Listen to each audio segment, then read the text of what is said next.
CTET पास वाले नहीं बन सकते किसी भी राज्य में टीचर। ये बात कल से सिद्ध हो चुकी है क्योंकि सुप्रीम कोर्ट ने झारखंड वर्सेस सीटेट के ऊपर अपना निर्णय सुना दिया है कि झारखंड में अब सीटेट पास वाले टीचर, प्राइमरी टीचर हो या फिर जूनियर टीचर हो, वो फॉर्म नहीं भर सकते हैं। मतलब उनको झारखंड का टेट पास करना पड़ेगा। तो ये नियम राजस्थान में भी लागू है, लेकिन कुछ लोग कह रहे थे ये जिन जिन राज्यों में सीटेट को वैलिड किया है, मानते हैं, वहाँ पे लागू नहीं है। मैं मानता हूँ वहाँ पे ये लागू नहीं है, लेकिन वहाँ पे यदि किसी ने भी रिट डाल दी कि झारखंड में ऐसा हो चुका है, राजस्थान में ऐसा हो चुका है, ये बात राज्य के ऊपर है। राज्य ने यदि सीटेट को वैलिड माना है तो मान लीजिए उसने फॉर्म भरने की इजाज़त दे दी कि सीटेट को वैलिड मान लिया। लेकिन यदि किसी ने भी रिट डाल दी सुप्रीम कोर्ट में या हाई कोर्ट में,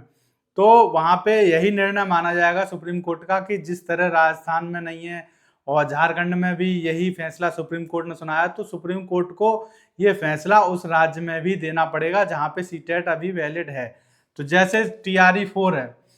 ठीक है, तो इसमें अभी सीटेट वैलिड है। यदि मान लीजिए TRE 4 में फॉर्म भर दिया आपने सीटेट के ऊपर, फिर वहाँ पे किसी ने भी रिट डाल दी वहाँ के बच्चों ने,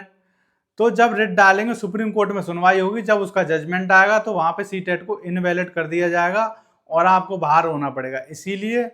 यदि जो भी अदर स्टेट में अब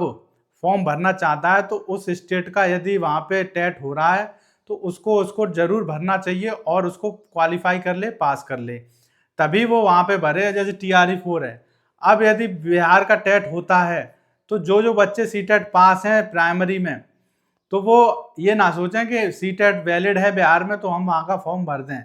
मान लीजिए यही केस दोबारा हुआ, झारखंड में भी वैलिड था लेकिन वहाँ पे ये डिसीजन हो गया, अब उनको बाहर कर दिया गया। इसी तरह बिहार में भी वैलिड है और वहाँ पे बाहर कर दिए जाओगे आप सब लोग, तो फिर आप कुछ नहीं कर सकते, ना ही वो टेट दोबारा दे सकते हैं, वैकेंसी आपके हाथ से निकल जाएंगी। इसीलिए यदि बिहार का टेट होता है तो आपको उसे पास करना होगा, और यदि नहीं होता तो कोई बात नहीं, तो आपको भरना मजबूरी है, फिर तो जो होगा वो देखा जाएगा। लेकिन यदि बिहार टेट हुआ, बी टेट हुआ, तो कोई भी बच्चा जो भी सीटेट पास है इस समय, वो ये ना सोचे कि हम ये टेस्ट क्यों देंगे क्योंकि बिहार में तो सीटेट वैलिड है और फॉर्म भरवा लिया। फिर भी ऐसा हो सकता है किसी ने रिट डाल दी, सुप्रीम कोर्ट तक बात पहुंच गई तो वहां पे सीटेट को इनवैलिड कर दिया जाएगा। इसके अलावा कोई भी रास्ता नहीं है। यदि आप किसी की बातों में आके बिहार का टेट नहीं देंगे और इसमें वैकेंसी में TRE 4 में फॉर्म भर देंगे, तो इसके जिम्मेदार वो लोग नहीं होंगे, आप ही इसके जिम्मेदार होंगे। आप उनकी बातों में आ गए, इसीलिए जो हो रहा है उसको अच्छी तरह देखिए और सुप्रीम कोर्ट का जो फैसला होता है वही आखिर में मान्य होता है, फिर आप कहाँ जा सकते हैं। इसीलिए यदि बिहार टेट होगा तो आपको फॉर्म भरना चाहिए प्राइमरी के लिए, और जूनियर का हो तो जूनियर का भी, ठीक है, क्योंकि सीटेट किसी भी समय किसी भी स्टेट में जहाँ पे वैलिड है, जैसे मान लीजिए यूपी में भी है तो यूपी का भी टेट आपको पास करना होगा। ये नहीं है कि सीटेट है या फिर कुछ भी है, जिस राज्य में अगर आपने उस राज्य का टेट पास कर लिया है तो आपको सीटेट लगाने की कोई आवश्यकता नहीं है।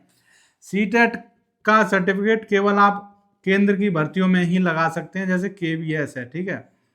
और जितनी भी केंद्र की नवोदय विद्यालय है, जो भी केंद्र की वैकेंसी है, केवल सीटेट का सर्टिफिकेट उसमें लगाएंगे आप, क्योंकि उसमें आप किसी भी राज्य का सर्टिफिकेट, मान लीजिए आप रीट पास हैं,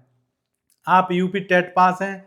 बिहार का बी टेट पास है, यहाँ पे झारखंड का जे टेट पास है, कोई भी टेट स्टेट का आप यदि पास हैं, क्वालिफाई हैं, आपके पास सर्टिफिकेट है और आप KVS में फॉर्म भर रहे हैं, तो क्या आप उसका सर्टिफिकेट KVS में लगा सकते हैं? नहीं लगा सकते, क्योंकि आपके पास कोई ऑप्शन ही नहीं है। और मान लीजिए आपके पास बिहार का टेट पास है, मतलब सर्टिफिकेट है आपके पास, अब BPSC TRE 4 की निकल गई वैकेंसी, तो आपको उसमें सीटेट भले ही उसमें माना गया है, ले लिया है, वैलिड मान लिया, तब भी आपको उसमें बिहार का टेट लगाना होगा। तो एकदम 100% चांस है कि आपको कोई भी बाहर नहीं कर सकता, ना ही सुप्रीम कोर्ट, ना ही बिहार की सरकार, ठीक है। और यदि आपने सीटेट लगा दिया उसमें, तो कोई भी आपको बाहर कर सकता है। बाद में आप दिखाते डोलें कि हम पे तो बिहार टेट भी है, तो उसमें दिक्कतें आएंगी कि आपने पहले क्यों नहीं लगाया, ऐसा भी हो सकता है कुछ भी। तो यही बात है कि आपको यदि किसी भी स्टेट में यदि कोई भी बच्चा फॉर्म भर रहा है तो उस स्टेट का टेट आपको जरूर पास करना है, जरूर फॉर्म भरना है, तभी आगे के समय में, अब 30 जनवरी जो फैसला आया है कि सीटेट जो है स्टेट में वैलिड नहीं है, सुप्रीम कोर्ट ने साफ मना कर दिया, तो जिन जिन स्टेटों में अभी सीटेट को वैलिड माना है, तो वो स्टेट किसी भी समय कोई भी व्यक्ति यदि रिट डालता है और चुनौती देता है दूसरे स्टेटों की कि वहाँ पे तो आपने ये डिसीजन दिया था, तो सुप्रीम कोर्ट को अपना डिसीजन यदि एक जगह दे दिया है तो दूसरे राज्य में भी देना पड़ेगा। ठीक है, ये नहीं होता है कि एक स्टेट में दे दिया कुछ, वहाँ पे इनवैलिड कर दिया, यहाँ पे वैलिड कर दिया, ऐसा नहीं होगा। यदि किसी ने रिट डाल दी तो उनको जो डिसीजन एक राज्य में दिया है, जैसे झारखंड में दिया है, उसी तरह बिहार में भी देना पड़ेगा और बिहार में सीटेट को इनवैलिड कर दिया जाएगा, यूपी में भी कर दिया जाएगा और कोई इसको नहीं रोक सकता। ठीक है, तो मेरी आशा यही है कि जितने भी लोग सीटेट पास हैं वो बीपीएससी टीआरई 4 में जो वैकेंसी आने वाली हैं उससे पहले यदि बिहार टेट हो जाए तो उसमें फॉर्म जरूर डालें। सीटेट के सर्टिफिकेट के ऊपर बीपीएससी टीआरई 4 में फॉर्म न डालें, वरना उनको किसी भी समय बाहर कर दिया जा सकता है, फिर उनके पास पछताने के अलावा कोई भी रास्ता नहीं है। ठीक है, तो आशा है आपको मेरी बात समझ में आई होगी। मिलते हैं अगली वीडियो में, तब तक के लिए थैंक यू।